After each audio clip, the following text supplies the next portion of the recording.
Hi hello నమస్తే very good evening అమ్మా news reporters time కి స్వాగతం. నేను మీ ప్రియా రమేష్. రెండు తెలుగు రాష్ట్రాల్లో ఎక్కడ ఏం జరిగినా అది అమ్మా న్యూస్ ప్రేక్షకులకు తెలియజేయడంలో అమ్మా న్యూస్ రిపోర్టర్స్ ఎప్పుడు సిద్ధంగా ఉంటారు. ఇవాళ కూడా మా రిపోర్టర్స్ అంతా సిద్ధంగా ఉన్నారు. మనం ఇప్పుడు మాట్లాడుకుందాం. ఫస్ట్ మన నిజామాబాద్ లో చూసుకుంటే తెలంగాణ రాష్ట్ర వ్యాప్తంగా కూడా ఎన్నికల వేడైతే రాజుకుంది. కాకపోతే ఇప్పుడు వచ్చిన సమస్య ఏంటంటే ఉమ్మడి నిజామాబాద్ జిల్లా నుంచి అసలు మంత్రి ఎవరు అనేటువంటి ఒక ఉత్కంఠ లేవటం జరిగింది. అయితే ఇక చూసుకుంటే ఇక్కడ మాజీ మంత్రి షబ్బీర్ అలీకి ప్రభుత్వ సలహాదారుడిగా హోదా అయితే రాబోతుంది. అయితే ఇందులో చూసుకుంటే మహేష్ కుమార్ గౌడ్ కి మంత్రి పదవి ఇచ్చే ఛాన్స్ ఉంది. అలాగే సుదర్శన్ రెడ్డికి కూడా దాదాపుగా ఈ మంత్రి అనే పదవి పేరులో ఆయనకు కూడా ఇన్వాల్వ్మెంట్ ఉంది. సో ఆయనకు కూడా ఒక చిన్న రూట్ క్లియర్ అయినట్టు కనిపిస్తోంది. మంత్రి పదవి ఆయనకే దాదాపుగా ఖరారయ్యే అవకాశం కూడా కనిపిస్తోంది. దీని గురించినటువంటి ఇన్ఫర్మేషన్ మా రిపోర్టర్ నవీన్ అడిగి తెలుసుకుందాం. నవీన్, చెప్పండి, అప్డేట్స్ ఏంటి? థ్యాంక్ యూ ప్రియ. నిజామాబాద్ జిల్లా గత కొన్ని రోజులుగా ఇటు నిజామాబాద్ జిల్లా మంత్రి పదవి ఎవరికి వస్తుందా అన్న సందేహానికి దాదాపు తెరపడినట్లు తెలుస్తుంది. అయితే పూర్తిగా ఇటు కాంగ్రెస్ పార్టీ సీనియర్ నాయకులు బోధన్ ఎమ్మెల్యే సుదర్శన్ రెడ్డికి దాదాపు మంత్రి పదవి వస్తుందని చెప్పి కూడా తెలుస్తుంది. ముఖ్యంగా ఇటు షబ్బీర్ అలీ అంటే మంత్రి పదవి విషయంలో నిజామాబాద్ జిల్లాలో ఇద్దరు కీలక నేతలు ఉన్నారు. అతను నిజామాబాద్ జిల్లా బోధన్ చెందినటువంటి మాజీ మంత్రి సుదర్శన్ రెడ్డి, ఎమ్మెల్యే సుదర్శన్ రెడ్డి. దీంతో పాటు ఇటు కామారెడ్డి జిల్లాకు చెందినటువంటి మైనార్టీ నాయకుడు అయినటువంటి షబ్బీర్ అలీ, ఇద్దరికి మధ్యలో ప్రధానంగా పోటీ ఉన్న పరిస్థితి కనిపిస్తుంది. అయితే దాదాపు ఇప్పుడు మొన్న జరిగినటువంటి ఎన్నికల్లో ఎమ్మెల్యే బోధన్ ఎమ్మెల్యేగా సుదర్శన్ రెడ్డి గెలిపొందారు. అయితే నిజామాబాద్ అర్బన్ నుండి బరిలో ఉన్నటువంటి షబ్బీర్ అలీ ఓటమి పాలయ్యాడు. అయితే అతనికి కూడా మైనార్టీ కోటాలో మంత్రి పదవి వస్తుందని చెప్పి అందరూ అనుకున్నారు. కానీ ప్రభుత్వ సలహాదారుడిగా సీఎం రేవంత్ రెడ్డి నియమించడంతో దాదాపు ఇటు సుదర్శన్ రెడ్డికి దాదాపు అన్ని ధరలు అయినట్లుగా తెలుస్తుంది. అయితే ప్రధానంగా చూసుకున్నట్లయితే అసలు మొన్న జరిగిన ఎన్నికల్లో ఇటు నాయకుడు అయినటువంటి షబ్బీర్ అలీ రెడ్డి బరిలో ఉండడంతో జిల్లా అర్బన్ అభ్యర్థిగా బరిలో ఉన్న పాలయ్యాడు. బోధన్ ఎమ్మెల్యే అభ్యర్థిగా సుదర్శన్ రెడ్డి గెలిపోయింది. కేవలం ఇద్దరు నాయకులు మాత్రమే ఇక్కడ ఉమ్మడి నిజామాబాద్ జిల్లాలో ఉన్నారు. అయితే ఎవరికి పదవి వస్తున్నాయని చాలా మంది ఎంతో ఆసక్తిగా ఎదురు చూశారు. అయితే అతనికి బీసీ ఎస్సీ ఎస్టీ మైనార్టీ సంక్షేమ శాఖ సలహాదారుడిగా క్యాబినెట్ షబ్బీర్ అలీకి ఇవ్వడంతో రానున్న రోజుల్లో కూడా సుదర్శన్ రెడ్డికి దాదాపు మంత్రి పదవి వస్తుంది, కీలక పదవి వస్తుందని చెప్పి కూడా తెల్లమైన పరిస్థితి కనిపిస్తుంది. మరోవైపు చూసుకున్నట్లయితే నిజామాబాద్ జిల్లాకు చెందినటువంటి మరో సీనియర్ నాయకుడు బొమ్మ మహేష్ కుమార్ గౌడ్. అలాగే బొమ్మ మహేష్ గౌడ్ ప్రస్తుతానికి అయితే టీపీసీ వర్కింగ్ ప్రెసిడెంట్ గా ఉన్నాడు. కాంగ్రెస్ పార్టీ సీనియర్ నాయకులు కింది స్థాయికి నుండి కూడా అంచెలంచెలుగా పైకి ఎదిగిన నేత.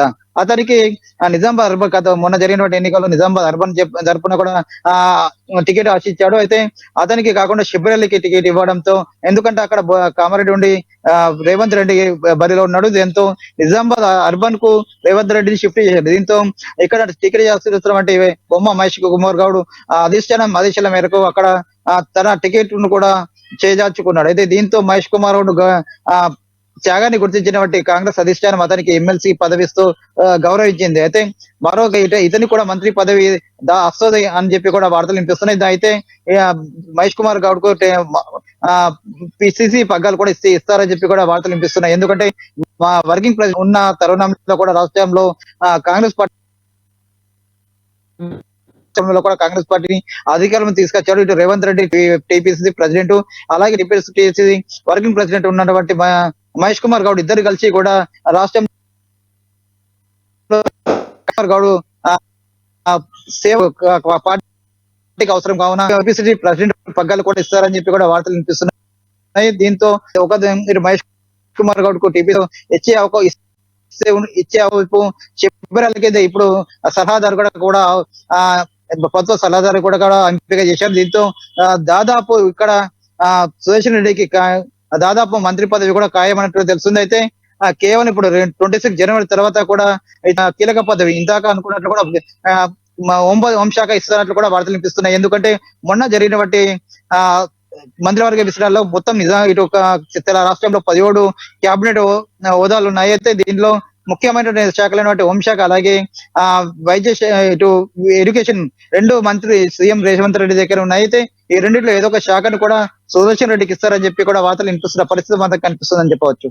నవీన్, ఇప్పుడు చూసుకుంటే మహేష్ కుమార్ గౌడ్ కూడా మంత్రి పదవి ఇచ్చే అవకాశం ఉంది మనం అనుకోవచ్చా? ఖచ్చితంగా అనుకోవచ్చు. ఎందుకంటే మహేష్ కుమార్ గౌడ్ కూడా ముఖ్యంగా నిజామాబాద్ ఉమ్మడి జిల్లాలలో ఇటు సుదర్శన్ రెడ్డి ఎంత సీనియర్ నాయకుడు, దాంతో పాటు కూడా బొమ్మ మహేష్ కుమార్ గౌడ్ కూడా కాంగ్రెస్ పార్టీ చెందిన సీనియర్ నాయకుడు. అయితే ఇతనికి ఆ ఇక్కడ టికెట్ త్యాగం మొన్న జరిగిన ఎన్నికల్లో టికెట్ త్యాగం చేయడంతో అతనికి గుర్తించినటువంటి రాష్ట్రం ఆ, ఆ, ఇటు కాంగ్రెస్ పార్టీ అతనికి ఎమ్మెల్సీగా పదోన్నతి అవకాశం కల్పించింది. దీంతో అతనికి కూడా టికెట్ ఇటు మంత్రి పదవి విస్తరణలు కూడా అతనికి కూడా తీసుకుంటారని చెప్పి కూడా వాదనలు వినిపిస్తున్నాయి. అయితే మరోవైపు చూసుకున్నట్లయితే అతనికి టీపీసీసీ పగ్గాలు ఇస్తే ఎలా ఉంటుంది, రానున్న రోజుల్లో పార్టీకి బలోపేతాన్ని కూడా కృషి చేస్తారని చెప్పి వార్తలు కూడా వినిపిస్తున్న పరిస్థితి కనిపిస్తుంది. అయితే ఈ ఇద్దరిలో ఎవరికో ఒకటి మంత్రి పదవి దాదాపు ఇస్తారని చెప్పి కూడా వార్తలు వినిపిస్తున్న పరిస్థితి కనిపిస్తుంది. అయితే ముందు వరుసలో సురేష్ రెడ్డి కూడా పేరు, ఎందుకంటే గతంలో కూడా మంత్రిగా చేసిన అనుభవం కూడా సురేష్ రెడ్డికి ఉంది, సౌమ్యుడిగా మంచి పేరు ఉంది. దాంతో పాటు మహేష్ కుమార్ గౌడ్ కూడా సీనియర్ నాయకుడు, కింది స్థాయి నుండి కూడా ఎంచెలుగా పైకి ఎదిగిన నాయకుడు, కాంగ్రెస్ పార్టీలో స్టూడెంట్ లీడర్ గా ఉండి కూడా ఇప్పుడు రాష్ట్ర స్థాయిలో ఒక కీలక పదవి కూడా అనుభవించిన నాయకుడుగా ఉన్నాడు. అయితే ఇద్దరిట్లో ఎవరు కూడా ఒకటి కూడా మంత్రి పదవి కూడా వచ్చే అవకాశం ఉన్నట్లు కూడా దాదాపు తెలిసిన పరిస్థితి కనిపిస్తుంది. అయితే 26 జనవరి తర్వాత కూడా ఇద్దరిలో ఎవరికొకరికి కూడా మంత్రి పదవి ఖచ్చితంగా వచ్చే అవకాశం ఉందని చెప్పవచ్చు ప్రియా. అండ్ నవీన్, అక్కడ చూసుకుంటే ఎక్కువగా బోధన్ ఎమ్మెల్యే సుదర్శన్ రెడ్డి పేరు మాత్రం ఎక్కువగా వినిపిస్తుంది. ఆయనకు మంత్రి పదవి ఇచ్చే అవకాశం ఉన్నట్టుగా ఎక్కువగా అనిపిస్తుంది. ఒకవేళ ఆయనకే గనక మంత్రి పదవి దక్కితే ఇక మహేష్ కుమార్ గౌడ్ పరిస్థితి ఏంటి? ఆయనకి ఏ హోదా కల్పించేటువంటి అవకాశం ఉంది, లేదా ఎమ్మెల్సీతోనే ఆయన సర్దుకునేటువంటి అవకాశం ఉందంటారు? అయితే ఇందాక చెప్పినట్లు ఇటు కాంగ్రెస్ పార్టీ ఉమ్మడి జిల్లాలో మరో సీనియర్ నాయకుడు అనేది సుదర్శన్ రెడ్డికి ఖచ్చితంగా దాదాపు మంత్రి పదవి కూడా వస్తుంది. అది కూడా కీలక పదవి, హోంశాఖ కావచ్చు, ఇంకా వేరే దానికి తగ్గట్లు కూడా వేరే శాఖ కూడా వస్తుందని చెప్పి వార్తలు వినిపిస్తున్నాయి. ఒకవేళ సుదర్శన్ రెడ్డికి మంత్రి పదవి ఇస్తే మాత్రం మహేష్ కుమార్ గౌడ్ కు ఇందాక చెప్పుకున్నట్లు కూడా టీపీసీసీ రాష్ట్ర అధ్యక్షుడి హోదా కూడా ఇచ్చే అవకాశాలు కనిపిస్తున్నాయి. అయితే ముఖ్యంగా ఎందుకంటే టీపీసీ వర్కింగ్ ప్రెసిడెంట్ కూడా చేసిన అనుభవం కూడా మహేష్ కుమార్ గౌడ్ ఉన్న పరిస్థితి కనిపిస్తుంది. అయితే అతనికి టీపీసీ పగ్గాలు ఇస్తే ఎలా ఉంటుందని చెప్పి కూడా కాంగ్రెస్ కేంద్ర నాయకత్వం కూడా పరిశీలిస్తున్న పరిస్థితి మాత్రం కనిపిస్తుంది. ఒకవేళ సురేష్ రెడ్డికి మాత్రం మంత్రి పదవి ఇస్తే మాత్రం ఖచ్చితంగా మహేష్ కుమార్ గౌడ్ కు టీపీసీసీ రాష్ట్ర అధ్యక్షుడితో లేక మరో కీలక పదవి కూడా ఇచ్చే అవకాశం స్పష్టంగా ఉన్నట్లు తెలుస్తుంది. Right, thank you Naveen for your updates.